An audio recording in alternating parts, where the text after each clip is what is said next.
Chester's boarding announcement echoed through Terminal B as he disappeared with Victoria onto Flight 447 to the Bahamas, leaving me standing at the gate with a canceled ticket and his laughter still ringing in my ears. He thought I'd crawl home devastated and broken. Instead, I pulled out the envelope that would destroy both their lives forever, the one containing proof that Victoria had been embezzling from her own law firm to fund their affair, and Chester had been helping her launder the money. By the time their plane touched down in Paradise, the FBI was already waiting. But my story doesn't begin here. Standing in this bustling airport terminal clutching the most devastating evidence two cheaters could imagine. No, this story starts 6 months earlier, with the biggest real estate deal of my career and a celebration dinner that should have been the happiest night of my life. Before we jump back in, tell us where you're tuning in from, and if this story touches you, make sure you're subscribed, because tomorrow I've saved something extra special for you. I remember that evening so clearly now, March 15th, sitting across from Chester at Romano's, our favorite Italian restaurant in downtown Phoenix. The candlelight flickered across his handsome face as he raised his wine glass, those warm brown eyes I'd fallen in love with 8 years ago sparkling with what I thought was genuine pride. "To my brilliant wife," he said, his voice carrying that charming southern drawl that had first caught my attention at Arizona State. "The woman who just closed the biggest commercial real estate deal in Phoenix history." I blushed, touching the diamond pendant he'd given me for our anniversary. $68 million, I whispered, still unable to believe it myself. The Henderson Commercial Complex. Dad would have been so proud. Chester's smile faltered for just a moment. So briefly I almost missed it. But then he was leaning across the table, his hand covering mine. "Esther, sweetheart, you've built something incredible. Maxwell and Associates is more than just a real estate firm now, it's an empire." He was right. What had started as my father's small residential real estate office in Scottsdale had grown into the most prestigious commercial real estate firm in Arizona under my leadership. After Dad's sudden heart attack 3 years ago, I'd thrown myself into the business with a determination that surprised everyone, including myself. "I couldn't have done it without you," I said, squeezing his hand. And I meant it. Chester had been my rock throughout Dad's illness and death, handling everything from funeral arrangements to helping me navigate the complex transition of taking over the business. When sleepless nights and 18-hour workdays became my norm, he never complained. When I missed dinners because of client emergencies, he'd show up at my office with takeout and massage my shoulders while I worked. "You're going to need help managing all this success," Chester said, his tone carefully casual. "Have you thought about bringing in a partner? Someone who understands both business and law?" I tilted my head, studying his expression. We'd had this conversation before. "Chester, you know I appreciate everything you do for your clients, but real estate law and corporate law are completely different." "I'm not talking about me," he interrupted with a laugh that seemed just a little too forced, "though I appreciate your confidence in my abilities. No, I'm thinking someone with commercial real estate experience. Someone like Victoria Blackwood." The name hit me like a splash of cold water. Victoria Blackwood, the stunning redhead who'd recently joined Preston, Hartley and Associates, one of Phoenix's most prestigious law firms. I'd met her briefly at a charity gala last month, where she'd monopolized Chester's attention for what felt like hours, discussing some complex corporate restructuring case. "Victoria's brilliant," Chester continued, either not noticing my sudden tension or choosing to ignore it. "She's handled some of the biggest commercial deals on the West Coast, and she mentioned she's looking for new opportunities in Arizona." "I don't need a partner," I said quietly. "Maxwell and Associates has been family-owned for 30 years. Dad built it with his own hands, and I'm not about to." "Esther." Chester's voice took on that patient tone he used when he thought I was being unreasonable. "Your father was a great man, but he never dealt with deals of this magnitude. You're playing in a different league now. The Henderson complex is just the beginning. I've heard rumors about the Desert Springs project, and if that comes through..." He was right about Desert Springs. It was a potential $200 million mixed-use development that would make the Henderson deal look small. But something about the way he brought up Victoria made my stomach twist. "How do you know so much about what Victoria's looking for?" I asked, trying to keep my voice light. Chester's eyes didn't quite meet mine. We've been discussing it, professionally, of course. She reached out after hearing about your Henderson's success. Actually, he paused, seeming to choose his words carefully. I invited her to join us for drinks next Friday. Nothing formal, just a chance for you two to get to know each other. The waiter appeared with our entrees, giving me a moment to process this information. Chester had arranged a meeting with Victoria without asking me first. In the past, he would have checked with me before making any plans, especially ones involving my business. You should have asked me first, I said after the waiter left. You're right, and I apologize. Chester reached for my hand again, his thumb tracing circles on my palm in that soothing way that usually melted my resistance. I was just excited about the opportunity. Victoria could help take Maxwell and Associates to the next level. I wanted to believe him. Chester had always been ambitious, not just for himself, but for us as a couple. His own law practice had grown significantly over the past few years, partly due to referrals from my real estate clients who needed legal representation. We were a team, personally and professionally. Okay, I said finally. One meeting. But Chester, I need you to understand, this is my company. Any decisions about partnerships or major changes go through me. Of course, he said quickly. I would never presume to make those kinds of decisions for you. But even as he said it, something in his expression didn't ring true. Maybe it was the way his eyes shifted slightly to the left, or how his grip on my hand tightened just a fraction. Whatever it was, a small seed of unease planted itself in my chest. The rest of our dinner passed pleasantly enough. Chester told me about his latest case, defending a tech startup against a patent infringement lawsuit, and I shared my excitement about the potential Desert Springs project. By the time we got home to our house in Paradise Valley, I'd almost convinced myself I was overreacting about Victoria. Almost. That night, as Chester slept beside me, I stared at the ceiling, thinking about the way he'd said her name. Victoria's brilliant. There had been an admiration in his voice that went beyond professional respect. In the casual way he'd mentioned their discussions about her career prospects, how many conversations had they been having without my knowledge? I rolled over to look at my husband's sleeping face, peaceful in the moonlight streaming through our bedroom windows. Chester Michael Davidson, successful attorney, devoted husband, the man who'd supported me through the darkest period of my life. Surely I was letting stress and paranoia get the better of me. Ms. Maxwell, this is George Wellington from Wellington International Properties in London. I hope I haven't called too early. I calculated the time difference, but I'm afraid I may have gotten it wrong. London. My pulse quickened. Wellington International was one of the most prestigious real estate development firms in Europe, known for billion-dollar projects that reshaped entire city skylines. No, it's fine, I said, suddenly wide awake. What can I do for you, Mr. Wellington? Actually, Ms. Maxwell, it's what I might be able to do for you. We've been following your work quite closely. The Henderson Complex deal was particularly impressive. The way you structured the financing while navigating those zoning challenges showed remarkable sophistication. I felt a flush of pride. International recognition was something I'd dreamed about but never expected so soon. Thank you, I managed. That's very kind. But as I finally drifted off to sleep, one thought kept echoing in my mind. Why hadn't he told me about Victoria reaching out before tonight? It was such a small thing, really. But sometimes the smallest cracks are the first signs that the foundation is about to crumble. The call came at 6:47 a.m. on a Tuesday in April, jarring me from the deepest sleep I'd had in weeks. I fumbled for my phone on the nightstand, squinting at the unknown number as Chester stirred beside me. Esther Maxwell? The voice was crisp, professional, with a slight accent I couldn't immediately place. Speaking? I mumbled, sliding out of bed and padding to the kitchen so I wouldn't wake Chester. Ms. Maxwell, this is George Wellington from Wellington International Properties in London. I hope I haven't called too early. I calculated the time difference, but I'm afraid I may have gotten it wrong. London. My pulse quickened.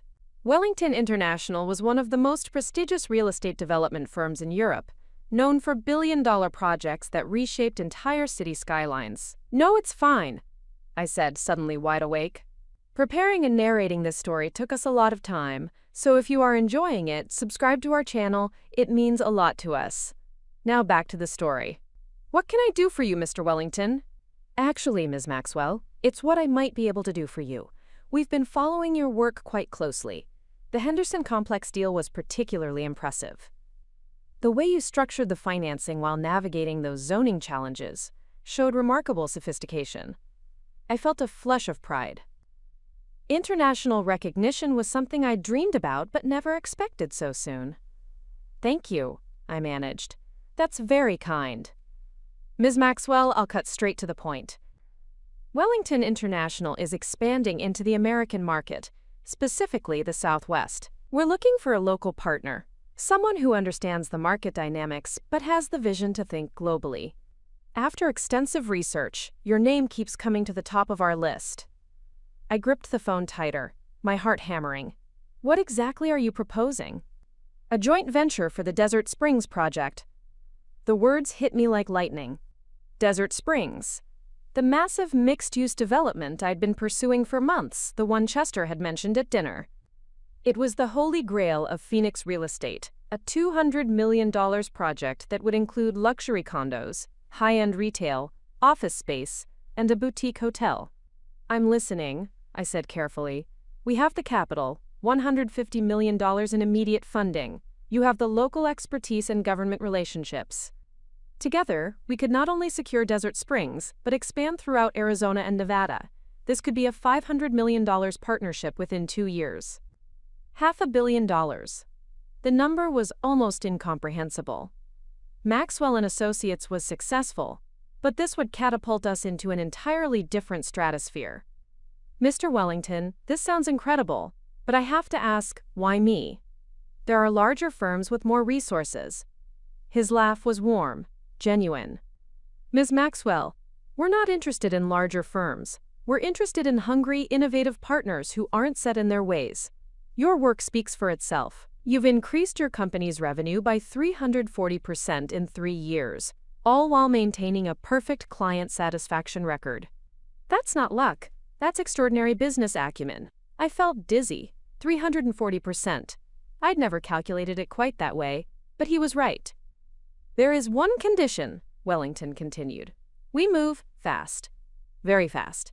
The Desert Springs developers are making their final decision next month. If we're going to do this, we need to present a united front immediately. I'll be flying to Phoenix Thursday. Can you clear your schedule for a full-day meeting? Absolutely, I said without hesitation. Excellent. I'll have my assistant send over the preliminary proposals. Ms. Maxwell, I have a feeling this is the beginning of something extraordinary. After we hung up, I stood in my kitchen staring at my phone, trying to process what had just happened. In one phone call, my entire future had shifted. This wasn't just about money. This was about building a legacy that would dwarf anything my father had imagined. Who was that? Chester's voice made me jump. He stood in the doorway, his dark hair tousled from sleep, concern creasing his features. George Wellington, I said, still in a daze. From Wellington International Properties in London. Chester's eyebrows shot up. The Wellington family? The ones who developed half of central London? The same. Chester?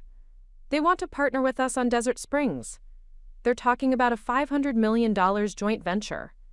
For a moment, Chester just stared at me.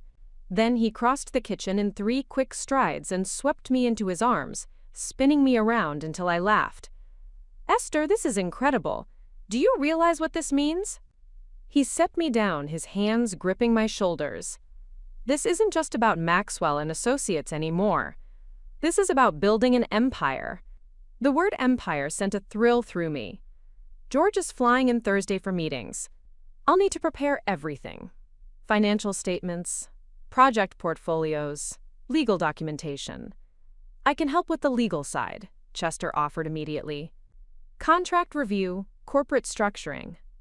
Actually, I said slowly, I think I'll need to bring in a specialist. International joint ventures are complex, and George mentioned they move very fast.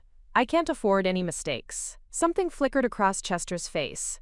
Disappointment, maybe, or something harder to identify. Of course. You're right. This is too important to risk. But even as he said it, I could sense his frustration. Chester was brilliant, but his expertise was in criminal defense and small business law. This deal would require corporate attorneys who specialized in international transactions and multi-million-dollar developments. I'll still need your support, I assured him. Just maybe, not in the legal capacity.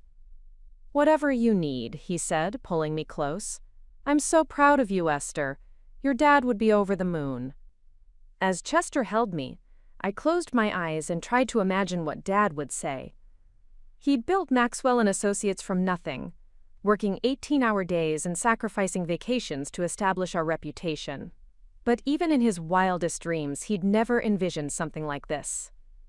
The next 48 hours passed in a blur of preparation. I pulled together 3 years of financial records, compiled portfolios of our major projects, and reached out to Margaret Chen, a corporate attorney I'd met at a real estate law conference, who specialized in international deals. Chester threw himself into helping with research, staying up late to compile information about Wellington International's previous projects and George Wellington's background. On the surface, everything seemed perfect. A supportive husband helping his wife prepare for the opportunity of a lifetime. But I began to notice small things that hadn't been there before. The way Chester's jaw tightened when I mentioned bringing in Margaret Chen.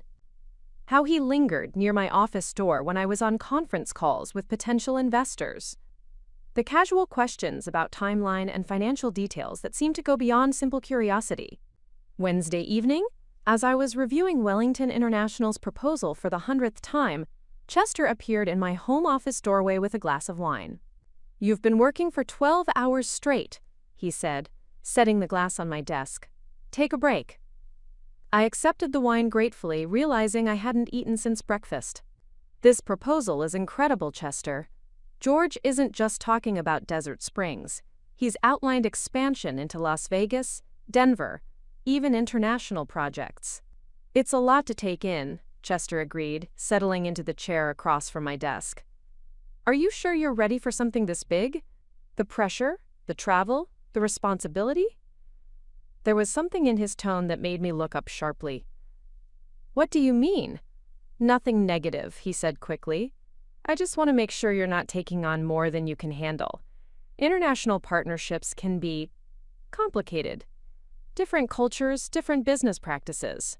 Chester, this is the chance of a lifetime. Wellington International has an impeccable reputation, and George has been nothing but professional." I know. Chester held up his hands. "I'm just saying, maybe you should consider bringing in a co-manager, someone who could share the load." And there it was again, that subtle suggestion that I needed help, that this opportunity might be too big for me to handle alone. The same tone he'd used when suggesting Victoria as a partner. "I can handle it," I said firmly. Chester nodded, but something in his eyes suggested he wasn't entirely convinced. As he left my office, I couldn't shake the feeling that my husband, the man who should be my biggest supporter, was already doubting my ability to succeed. Thursday morning arrived with the kind of brilliant Arizona sunshine that made everything seem possible. I stood in front of my bedroom mirror, smoothing the lapels of my navy Armani suit, the one I'd bought for closing the Henderson deal, and tried to calm the butterflies in my stomach. "You look perfect," Chester said from behind me, his reflection appearing in the mirror as he adjusted his own tie. "George Wellington is going to be impressed." I turned to face him, noting how handsome he looked in his charcoal gray suit. After 8 years of marriage, Chester still had the ability to make my heart skip a beat. His athletic build, inherited from his college football days at ASU, filled out his clothes perfectly, and those warm brown eyes that had first caught my attention in Professor Martinez's constitutional law class still made me feel like the luckiest woman in Phoenix. "I can't believe this is actually happening," I admitted, reaching for the pearl earrings my mother had given me for my college graduation. 6 months ago, Maxwell & Associates was just a successful local firm. Now we're talking about international partnerships worth $500 million. Chester stepped closer, his hands settling on my shoulders. "Your father would be so proud, Esther. Everything he built, everything he sacrificed for, you're taking it to levels he never could have imagined." The mention of Dad sent a familiar pang through my chest. 3 years since his heart attack, and I still sometimes reached for the phone to call him with good news. He'd been my business mentor, my biggest cheerleader, and the one person who'd always believed I could accomplish anything. I just hope I don't mess this up, I said quietly. Hey. Chester tilted my chin up, forcing me to meet his eyes. You're Esther Maxwell. You don't mess things up, you make them better. His confidence in me was unwavering, just as it had been throughout our entire relationship. When I doubted whether I could handle taking over the company after Dad's death, Chester had spent countless nights reassuring me, helping me prepare for meetings, even learning real estate terminology so he could be a better sounding board for my ideas. "What time is your meeting?" he asked, straightening my collar with the kind of attention to detail that made him such a good attorney. "George's flight lands at 10, and we're meeting at the office at noon. Margaret Chen will be there for the legal review, and I've arranged for lunch to be catered from Antonio's. George mentioned he loves Italian food." "Perfect. And tonight?" I smiled. "Tonight, if things go well, we celebrate. I made reservations at the Phoenician, the terrace overlooking Camelback Mountain." Chester's eyes lit up. The Phoenician was where he'd proposed 5 years ago, kneeling beside the infinity pool as the sunset painted the desert mountains in shades of gold and crimson.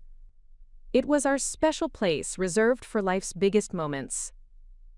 "I love you, Mrs. Davidson," he said, using the name I'd taken after our wedding but rarely used professionally. "I love you too," I replied, meaning it completely. The drive to my office in Scottsdale's business district was filled with comfortable conversation about the day ahead. Chester had cleared his morning schedule to see me off, something he'd been doing more often since the Wellington opportunity arose. His attention to my success felt like a gift after months of him being distracted by his own growing caseload. "I'll pick you up at 6, he said as he dropped me off at the Maxwell & Associates building. "We can go home so you can change for dinner." "Actually," I said, gathering my briefcase and portfolio, "why don't you meet me here at 6:30? I want to show George the office, introduce him to the team. This partnership could mean hiring a dozen new people." Something flickered across Chester's face, too quick for me to identify. "Of course, I'll see you then." He leaned across the center console to kiss me, and for a moment, everything felt exactly as it should. My husband supporting my dreams, a potentially life-changing business opportunity ahead, and the promise of celebration that evening. George Wellington turned out to be everything I'd hoped for and more. In his early 50s, with silver hair and the kind of refined British accent that made even casual conversation sound elegant, he exuded the confidence of someone who'd built an empire through vision and careful calculation. "Ms. Maxwell," he said, shaking my hand in the lobby of my building, "it's an absolute pleasure to finally meet you in person." Margaret Chen had arrived 30 minutes early, giving us time to review the preliminary documents George's team had sent over. Her assessment was overwhelmingly positive. Wellington International's financial backing was solid, their reputation impeccable, and the proposed partnership structure was remarkably fair. "This is rare," Margaret had told me privately. "Usually international firms want controlling interest when they partner with smaller American companies. Wellington is offering true collaboration." The meeting exceeded every expectation. George's vision for Desert Springs was sophisticated and ambitious, a mixed-use development that would set new standards for sustainable luxury in the Southwest. More importantly, his plans for expansion throughout Arizona and Nevada were concrete, backed by detailed market analysis and financial projections that made my head spin. "The American Southwest is poised for unprecedented growth," George explained, spreading architectural renderings across my conference table. "Climate refugees from both coasts, tech companies relocating from California, retirees seeking luxury in affordable markets. The demographic shifts are creating opportunities that won't exist 5 years from now." By 4 o'clock, we'd outlined the basic partnership structure. Wellington International would provide $150 million in capital, while Maxwell & Associates would handle local permitting, government relations, and day-to-day project management. Profits would be split 60-40, with the larger share going to Wellington due to their financial investment. "There is one element we haven't discussed," George said as Margaret packed up her files. "The leadership structure." I looked up from the financial projections I'd been reviewing. "What do you mean?"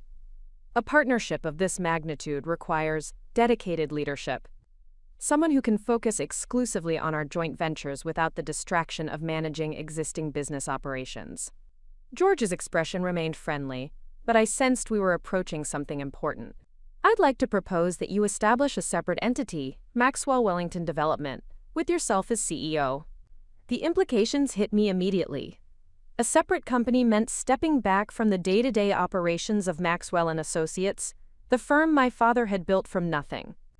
Mr. Wellington, I appreciate the confidence, but Maxwell and Associates is my family's legacy. I'm not suggesting you abandon it, George interrupted gently. Rather, promote someone to manage daily operations while you focus on the bigger picture. Think of it as evolution, not replacement. Margaret leaned forward. It's actually a smart structure from a liability perspective. Separate entities protect both companies if something unexpected happens. I felt a momentary panic.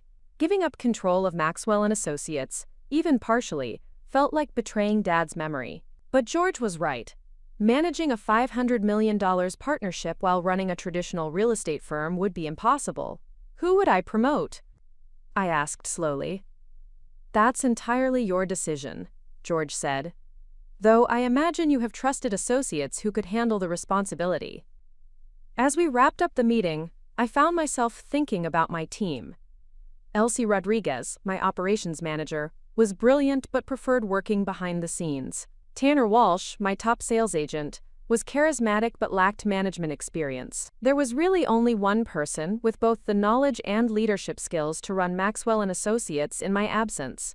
But that person wasn't an employee. It was Chester. The thought both excited and terrified me. Chester understood the business, had connections throughout Phoenix's legal community, and had always dreamed of expanding beyond his solo practice. Promoting him to run Maxwell and Associates while I built something new with Wellington International could be the perfect solution. By the time Chester arrived at 6:30, I was practically vibrating with excitement about the possibility.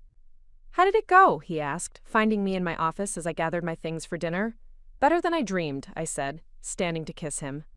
Chester, this partnership is going to change everything. But there's something I want to discuss with you. As we walked to his car, I outlined George's proposal for Maxwell Wellington Development and the need for someone to manage Maxwell and Associates' daily operations. I want that person to be you, I said as we pulled out of the parking garage. Chester's hands tightened on the steering wheel. Esther, that's incredible. You'd trust me with your father's company? Our company, I corrected. And yes, absolutely. You know the business as well as anyone. You have the legal expertise to handle complex transactions. And I trust you completely. For several blocks, Chester didn't respond, seemingly processing the magnitude of what I was offering.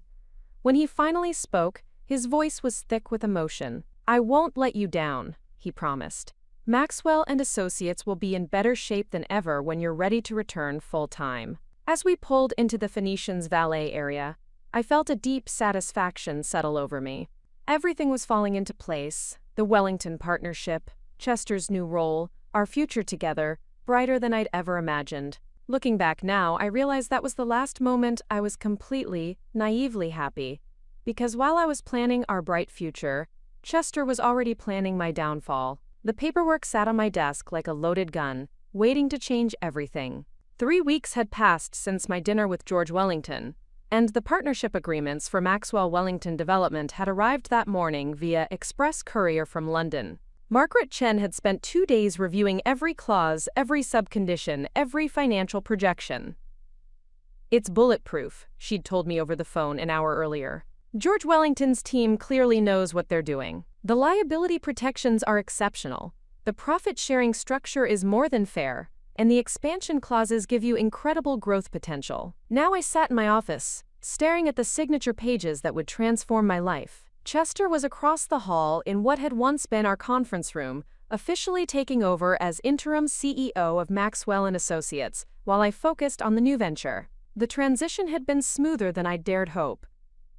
Knock, knock. Chester's voice came from my doorway. He held 2 cups of coffee from the cafe down the street, my usual vanilla latte, and his black coffee with 2 sugars. Thought you might need some caffeine courage. I accepted the cup gratefully, inhaling the familiar aroma. I can't believe I'm actually doing this. Having second thoughts, Chester settled into the chair across from my desk, the same spot where he'd sat hundreds of times over the years when we discussed difficult cases or challenging clients. Not second thoughts, exactly. More like overwhelm. This morning, I was the owner of a successful regional real estate firm. Tonight, I'll be the CEO of an international development company with projects in 3 states. Chester leaned forward, his expression serious. Esther, what you're about to sign represents everything your father dreamed of and more. He would be so proud. The mention of Dad sent the familiar pang through my chest. I touched the framed photo on my desk. Dad and me at the grand opening of our Scottsdale office 5 years ago, both of us grinning beside the new Maxwell & Associates sign. I just hope I'm making the right choice about Maxwell & Associates, I said quietly.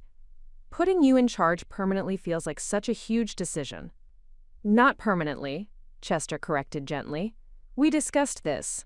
I'm taking over daily operations so you can focus on Maxwell Wellington development. When you're ready to step back into both roles, we'll figure it out together. But that wasn't entirely true. The documents spread across my desk included more than just the Wellington Partnership Agreement. Hidden among the corporate restructuring papers was another set of documents Margaret had drafted at my request, papers that would make Chester an equal partner in Maxwell & Associates. I hadn't told him yet. The idea had come to me during one of our late-night planning sessions. Chester had been working 18-hour days to understand every aspect of the real estate business, learning our client management systems, memorizing property portfolios, even studying architectural plans so he could speak intelligently with contractors and developers. His dedication was absolute. More than that, his suggestions had been brilliant. He'd identified inefficiencies in our contract approval process that could save thousands of dollars per deal. He'd proposed a client retention program that had already resulted in 3 major referrals. In 3 weeks, he'd proven himself more valuable than some employees I'd had for years. There's something else I want to discuss, I said, pulling out the second set of documents. Something I've been thinking about since you started working here. Chester raised an eyebrow, setting down his coffee cup. Sounds serious. It is. I took a deep breath, feeling the weight of what I was about to offer. Chester, you've transformed this company in 3 weeks. Your legal expertise has already saved us money, your business insights have improved our processes, and our staff genuinely respects your leadership. Thank you, he said carefully, clearly sensing there was more coming. I want to make you an equal partner in Maxwell & Associates, not just interim CEO, but co-owner. 50-50 split of all assets, profits, and decision-making authority. The words hung in the air between us. Chester's expression shifted from surprise to disbelief to something deeper, an emotion I couldn't quite identify. Esther, he said slowly, are you sure about this? Your father built this company from nothing. It's your legacy. Our legacy, I corrected. Chester, we're married. Your success is my success, and vice versa. Besides, you've earned this.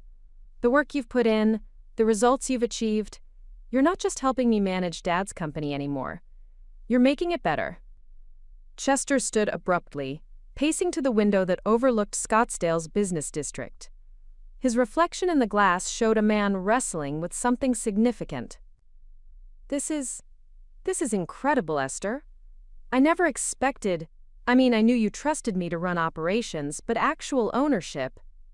You deserve it, I said firmly. And honestly, it makes practical sense.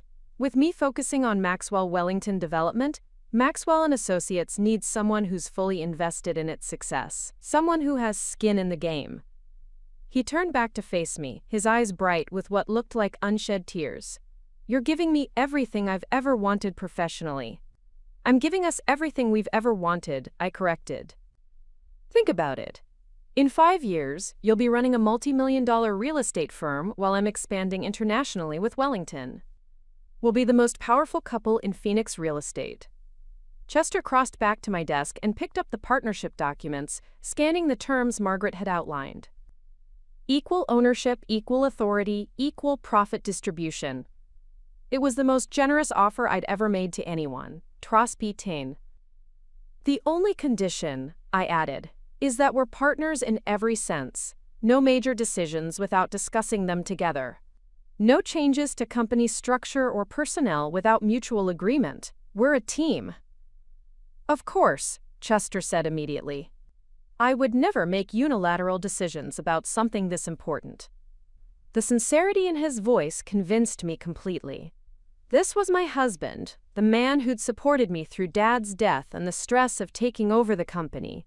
The man who'd celebrated my successes and comforted me through my failures. If I couldn't trust Chester with my father's legacy, who could I trust? Then let's make it official, I said, pulling out a pen. The next hour was a blur of signatures, notarizations, and legal formalities. Margaret Chen arrived to witness the partnership agreement, bringing her notary seal and a bottle of champagne to celebrate. By 6 o'clock, Chester Michael Davidson was officially co-owner of Maxwell and Associates. To new beginnings, Chester said, raising his champagne flute as the three of us stood in my office. To partnerships, I replied, clinking my glass against his. To trust, Margaret added with a smile. As we drank, I felt a deep satisfaction settle over me. Everything was falling into place perfectly. The Wellington partnership would allow me to build something revolutionary, while Chester would ensure Dad's original company continued to thrive. Our marriage was stronger than ever, built on mutual respect and shared ambition. Chester suggested we celebrate with dinner at Romano's, the same restaurant where this all began, with his suggestion about Victoria Blackwood. The irony wasn't lost on me. That conversation had sparked my first doubts about his motivations. But tonight those doubts seemed foolish. Here was my husband, overwhelmed with gratitude for the opportunity I'd given him, already making plans to honor Dad's memory while building something even greater. I have an idea, Chester said as we walked to his car. What if we threw a party? A celebration of both partnerships, yours with Wellington and ours with Maxwell and Associates. We could invite the whole team, some of our biggest clients, maybe some of your father's old friends. That sounds perfect, I agreed. A way to officially introduce you as co-owner and announce the Wellington venture. Exactly. And Esther? Chester stopped walking and took my hands. Thank you. For trusting me with this. For believing in me. I promise I'll spend every day proving I deserve it. Standing there in the warm Arizona evening, my husband's hands warm in mine, I believed him completely. Chester had never broken a promise to me. He'd never given me reason to doubt his loyalty or his love. The paperwork in my briefcase represented the culmination of everything we'd built together. 2 successful businesses, a strong marriage, and a shared future that seemed limitless. I had no way of knowing that within 6 months, those same documents would become the weapons he'd use to destroy me. That the partnership I'd offered out of love and trust would be the very tool he needed to steal everything my father had built. But that night, walking toward Romano's with my husband and business partner, I was the happiest woman in Phoenix. And Chester was already planning how to take it all away from me.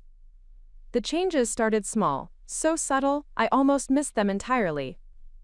It began with Chester's new office, the corner space that had been Dad's, which I'd offered him as co-owner of Maxwell and Associates. I'd expected him to ask before redecorating, but I came in one Monday morning to find workmen installing a massive mahogany desk and leather furniture that cost more than most people's cars. Surprise, Chester said, appearing beside me as I stood in the doorway. I wanted to create a space that reflected our new partnership. Professional, authoritative. The office looked impressive, but it bore no resemblance to Dad's warm, approachable workspace with its family photos and Arizona state memorabilia. This felt like a corporate law firm, cold and intimidating. It's very nice, I said carefully, though you might have mentioned the renovation. That desk alone must have cost $15,000. 18, actually, Chester replied without a hint of embarrassment. But Esther, we're playing in bigger leagues now. When George Wellington visits, or when we meet with major investors, we need to look the part. Image is everything in business. I wanted to argue that Dad had built Maxwell and Associates' reputation on results, not expensive furniture, but Chester was already ushering me toward the conference room where he'd scheduled our Monday morning meeting. "I've prepared some updates on our Q2 performance," he said, spreading out charts and graphs across the table. "The numbers are excellent, but I've identified several areas where we can improve efficiency." The presentation was impressive, I had to admit. Chester had analyzed every aspect of our operations, from client acquisition costs to employee productivity metrics. His recommendations were logical, backed by data, and would likely save us significant money. "This is thorough," I said, reviewing his proposal to restructure our commission structure, though I'm concerned about reducing our agents' percentages. "Tanner Walsh and Alex Morrison have been with us for years." "Exactly the problem," Chester replied smoothly. "They've gotten comfortable, complacent. Market analysis shows we're paying above-average commissions while getting average results. If we want to attract top talent, we need to reward performance, not tenure." It made business sense, but something about his tone bothered me. Tanner and Alex weren't just employees. They were part of our family. Dad had hired them both, straight out of college, mentored them, celebrated their successes.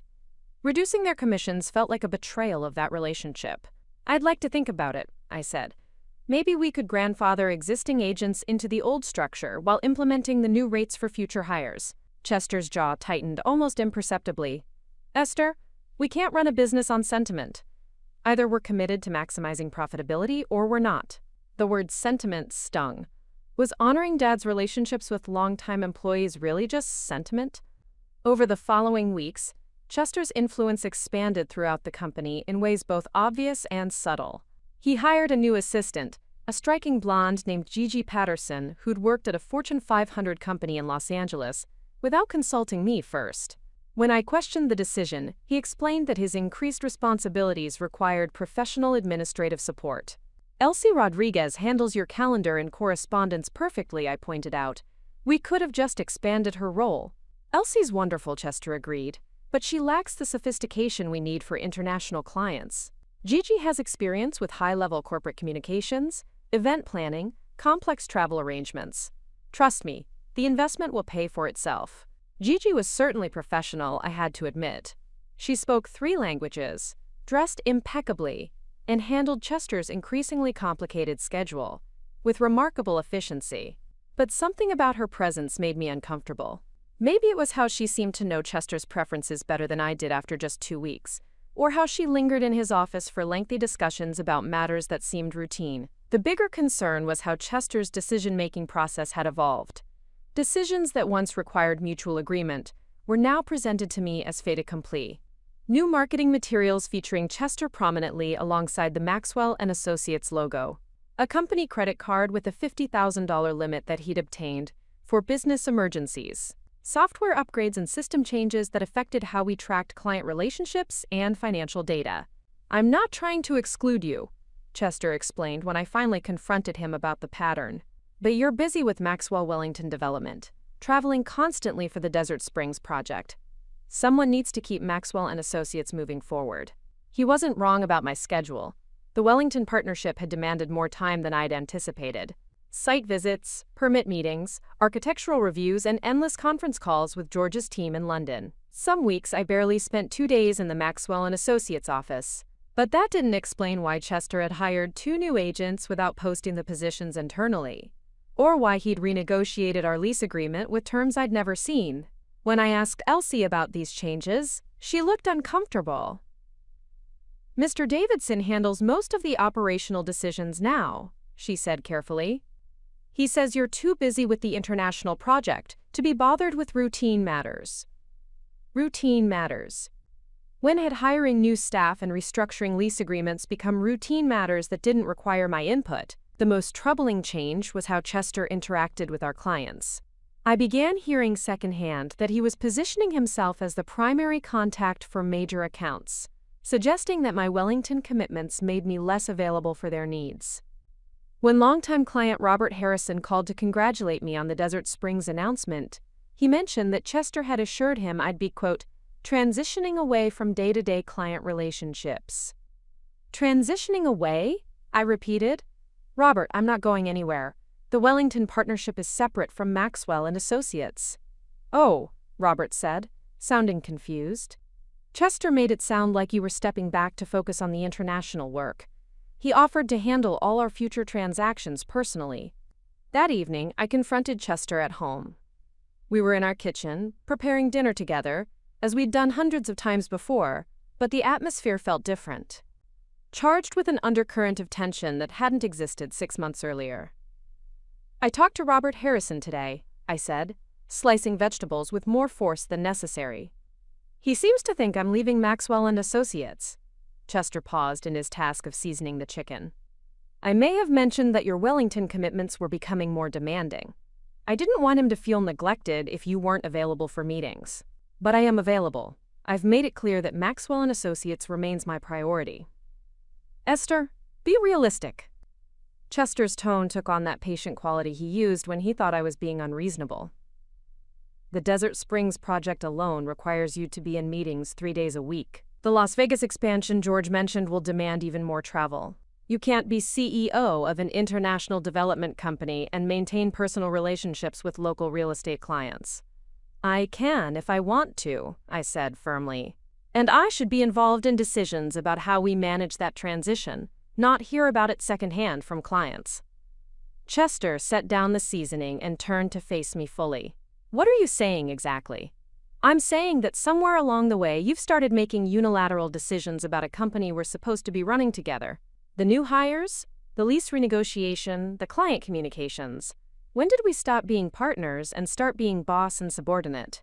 For a moment, something flickered in Chester's eyes. Something that looked almost like annoyance before his expression softened into concern. You're absolutely right, he said, moving closer and placing his hands on my shoulders. I've been overeager trying to prove myself worthy of the partnership you gave me.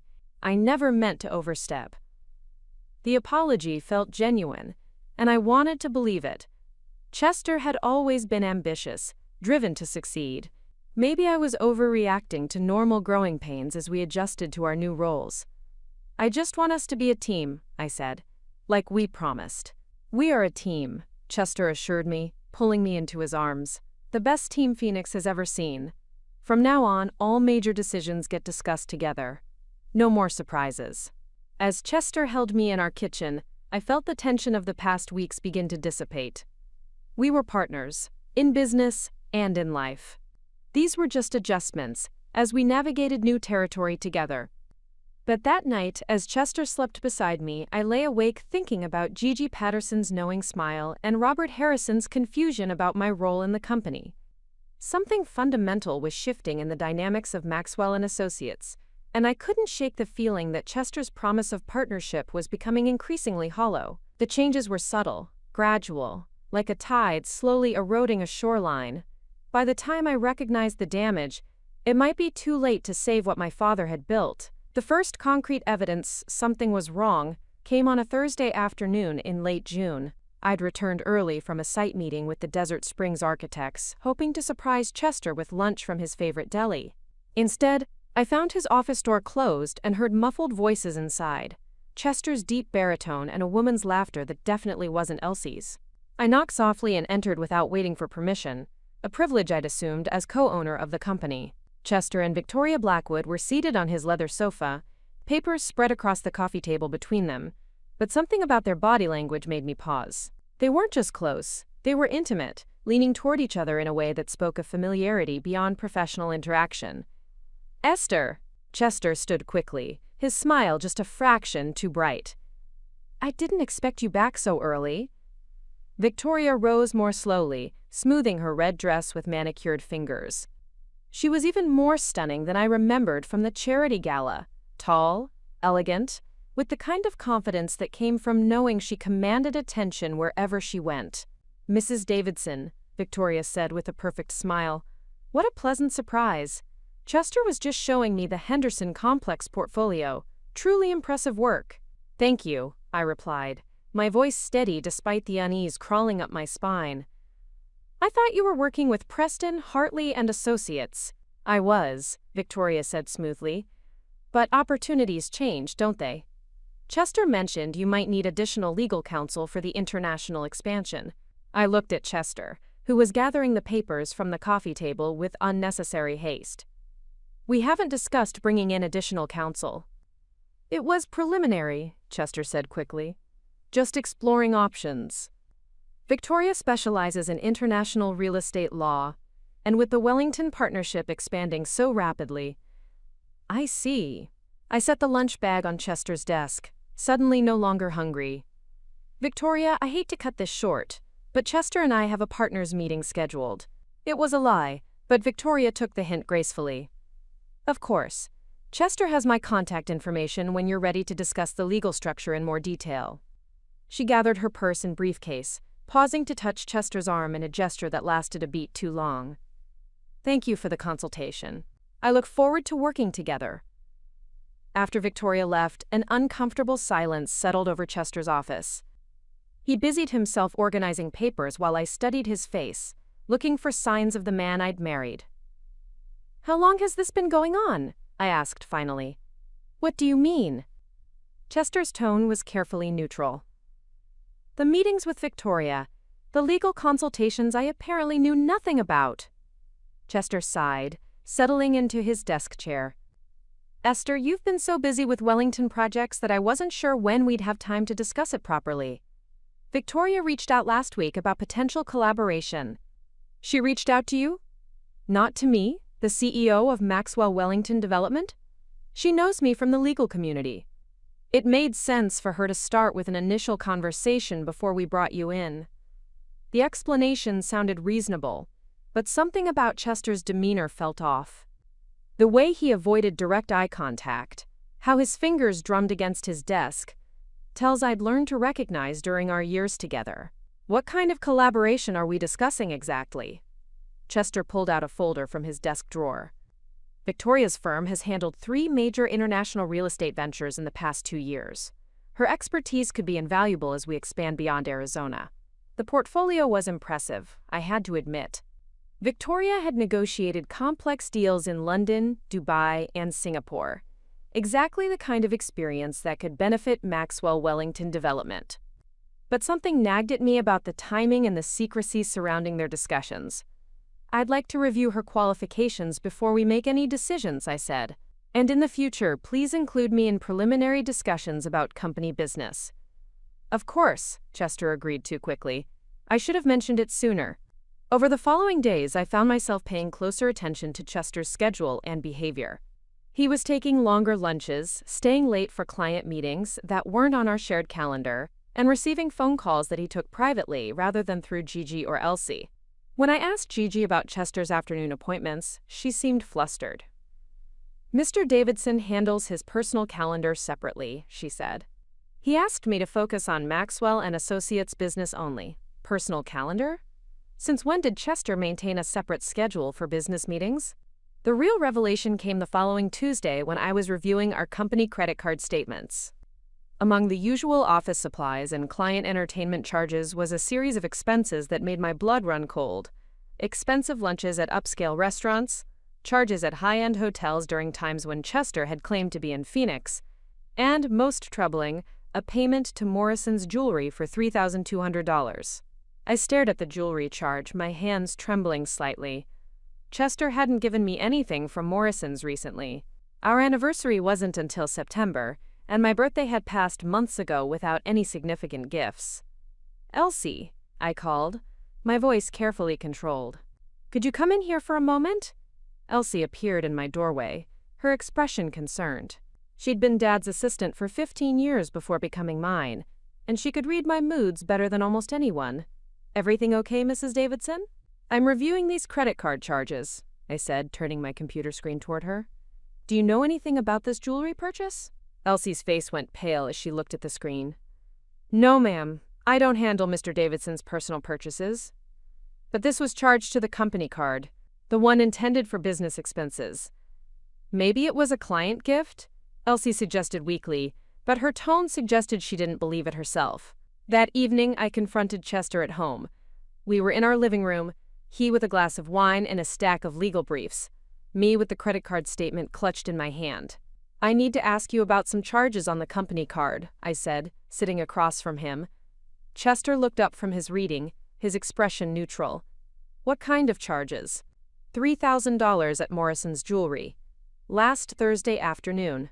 For just a moment, Chester's composure slipped. I saw something flicker across his face. Surprise, maybe, or calculation, before he recovered. That was a client appreciation gift, he said smoothly. The Hartmans closed on their commercial property, and Linda mentioned she'd been admiring a necklace at Morrison's. I thought it would be a nice gesture. The lie was so polished, so detailed, that I almost believed it.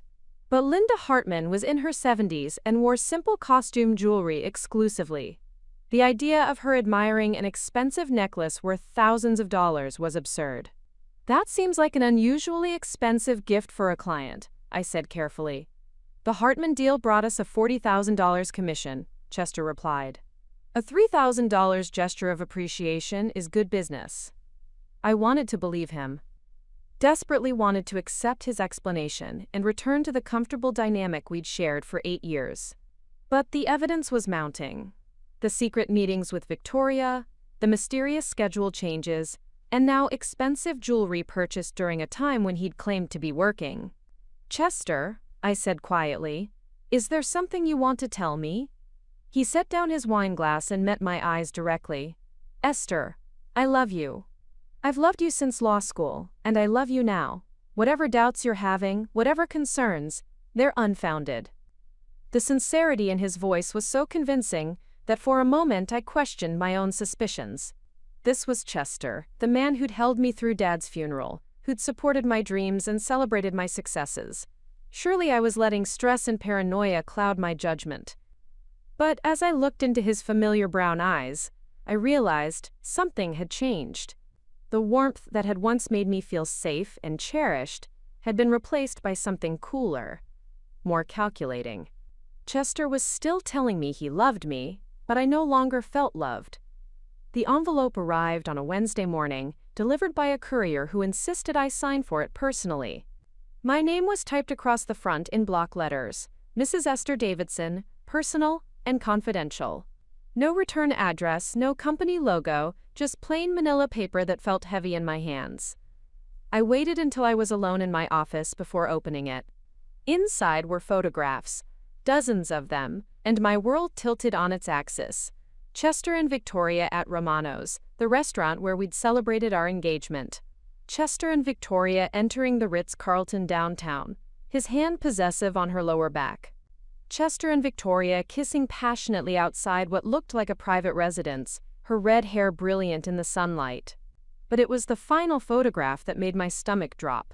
Chester and Victoria, in what was clearly a hotel room, both partially undressed, Victoria wearing a necklace that sparkled even in the dim lighting.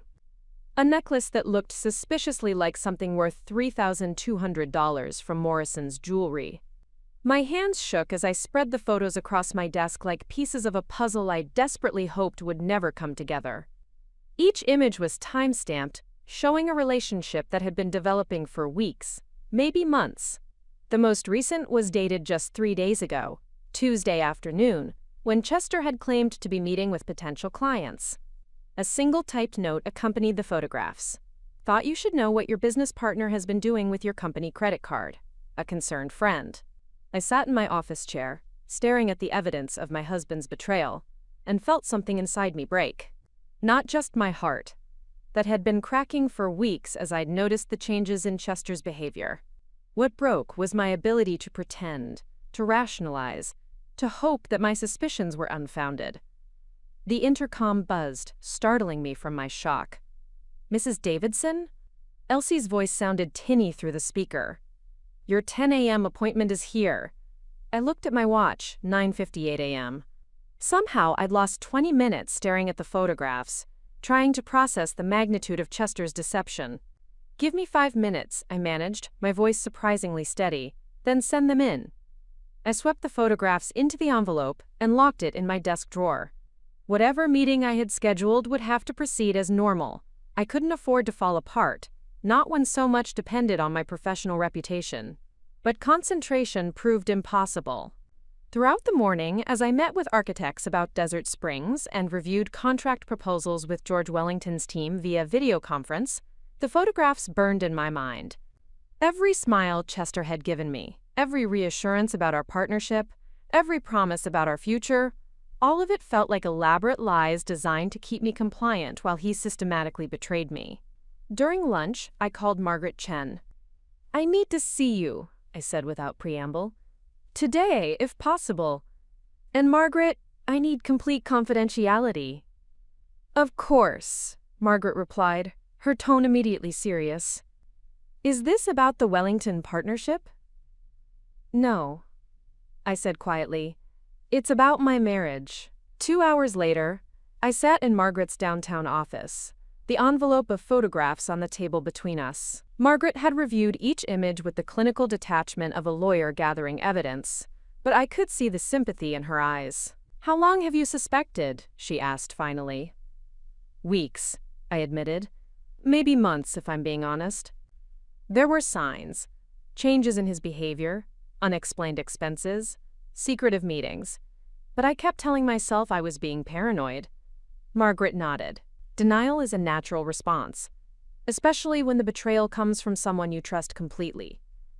She gestured toward the photographs. "Have you confronted him about any of this?" "Not directly. I asked about some suspicious charges on the company credit card, and he had explanations for everything. Very convincing explanations." "That's typical," Margaret said. "Cheating spouses often become expert liars by necessity. The question is, what do you want to do now?" I stared out Margaret's office window at the Phoenix skyline, trying to organize my thoughts. "I don't know. Part of me wants to confront him immediately, demand the truth, but another part of me thinks I should gather more evidence first." "Both instincts are understandable," Margaret said carefully. "But Esther, there's something else we need to discuss. Your business interests."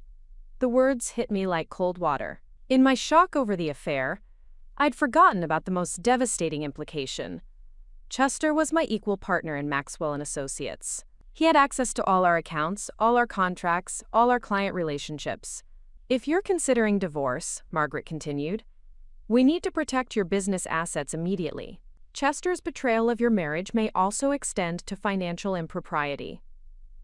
"You think he's stealing from the company?" "I think a man willing to charge his mistress's jewelry to the company credit card is capable of other financial deceptions. We should conduct a forensic audit of all accounts and transactions." The suggestion made sense, but it also felt like admitting defeat. Once I started investigating Chester's business activities, there would be no going back to the comfortable fiction that we were partners working toward a shared future. "How long would an audit take?" I asked. "For a complete analysis?" 2 to 3 weeks, assuming Chester doesn't realize what we're doing. We'd need to access everything: bank records, credit card statements, client payments, expense accounts. "And if he finds out?" Margaret's expression grew grave. "If Chester is embezzling company funds or using business resources for personal gain, discovering our investigation could prompt him to accelerate whatever schemes he's running. He might try to move money offshore, destroy records, or claim financial assets before you can protect them." The implications were staggering. Not only was my marriage crumbling, but my father's company, the business I'd given everything to preserve and expand, might be under attack from within. "There's one more thing," Margaret said, pulling out a legal pad. "The anonymous photographs. Someone went to considerable trouble and expense to document Chester's affair. Professional surveillance, quality prints, careful timing. This wasn't a casual observer with a cell phone. I hadn't considered that angle. What are you suggesting? Either someone has a personal vendetta against Chester, or someone wants you to discover the affair for reasons of their own. Either way, you have an unknown ally or enemy who's watching your situation closely." As I drove home that evening, Margaret's words echoed in my mind. Someone was watching, documenting, gathering evidence. But why? What did they gain by exposing Chester's betrayal? And more importantly, what else did they know about my husband's activities that I hadn't discovered yet? That night, I lay in bed beside Chester, listening to his steady breathing and wondering how many lies he'd told me. How many times he'd looked into my eyes and promised loyalty while planning his next deception. how many company resources he'd diverted to fund his relationship with Victoria. The man sleeping peacefully beside me had become a stranger, one with access to everything I'd worked to build. And somewhere in the darkness, someone else was watching, waiting to see what I would do with the truth they'd handed me. I closed my eyes and began planning my next move, knowing that everything I'd believed about my life was about to change forever. The confrontation came on Friday evening. I'd spent 2 days wrestling with the photographs. 2 days watching Chester kiss me goodbye each morning while knowing he'd been kissing Victoria with the same lips. The charade had become unbearable. Chester was in our home office, reviewing contracts for a new commercial listing, when I walked in and placed the envelope on his desk. He looked up with that familiar smile, the one that had once made my heart flutter but now felt like a calculated performance. "What's this?" he asked, though something in his expression suggested he already suspected. "Why don't you open it and tell me?" Chester's hands moved slowly as he pulled out the photographs. I watched his face carefully, cataloging every micro-expression as he saw himself with Victoria captured in vivid detail. Surprise, then calculation, then something that looked almost like relief. "Esther," he said finally, setting the photos aside. "I can explain." "Can you?" I sat down across from him, amazed at how calm my voice sounded. "Because I'd love to hear how you explain charging your mistress's jewelry to our company credit card." Chester was quiet for a long moment, his hands folded on the desk between us. When he spoke, his voice was barely above a whisper. "It started as nothing. Victoria was helping with some legal research, and we'd grab lunch to discuss cases. I was lonely, Esther. You were always traveling for Wellington projects, always buried in architectural plans or conference calls with London. I felt like I was losing you to something bigger than our marriage." The words hurt, because they contained a grain of truth. I had been consumed with the Wellington partnership, working 18-hour days and traveling constantly. But that didn't justify what Chester had done. "So you decided to have an affair? It wasn't supposed to become that." Chester's eyes filled with what looked like genuine tears. Victoria was just there. She listened when I felt overwhelmed by running Maxwell & Associates. She understood the pressure of trying to live up to your father's legacy while supporting your new ambitions. "And the jewelry? The hotel rooms? The lies about client meetings?" Chester's shoulders sagged. It spiraled out of control. Victoria started expecting more. Expensive dinners, gifts, weekend getaways. I knew it was wrong, but I was in too deep to figure out how to stop without destroying everything. I stared at my husband, the man I'd trusted with my father's company, with my heart, with my future, and felt a complex mix of anger, grief, and pity. Chester looked genuinely tormented, caught between his guilt and his desire to salvage what remained of our life together. "Do you love her?" I asked. The question hung in the air for several heartbeats before Chester answered. "I thought I did. But sitting here now, looking at what I've thrown away." He reached across the desk for my hand. "Esther, you're my wife. You're the woman I chose to build a life with. Victoria was an escape, a fantasy. But you're real. We're real." Despite everything, I found myself wanting to believe him. 8 years of marriage doesn't disappear overnight, and the man pleading with me across our desk was the same person who'd held me through Dad's death, who'd celebrated every professional victory, who'd dreamed alongside me about building something extraordinary together. "What about the company money?" I asked. "I'll pay back every penny," Chester said immediately. "The jewelry, the hotels, all of it. I'll take out a personal loan if necessary. And I'll end things with Victoria completely. No more contact, no more meetings, nothing." "How do I know you mean it this time?" Chester stood and moved around the desk, kneeling beside my chair in a gesture that reminded me painfully of his proposal 5 years earlier. "Because I'm going to prove it to you. Every day, in every way I can.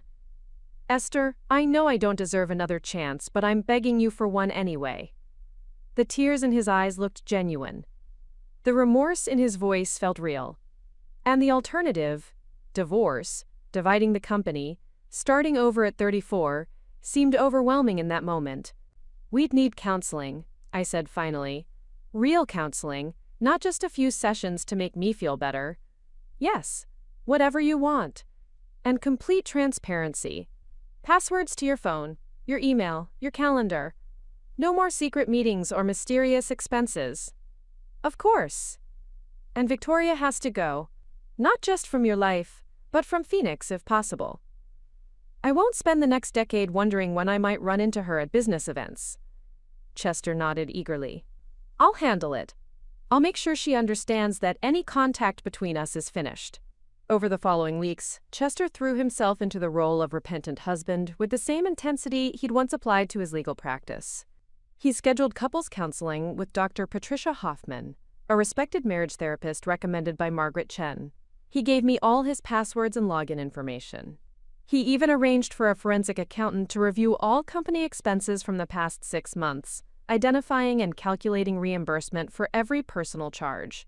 The total came to $47,000, a staggering amount that included not just jewelry and hotel rooms, but expensive dinners, weekend trips, and even a designer handbag that cost more than most people's monthly salary.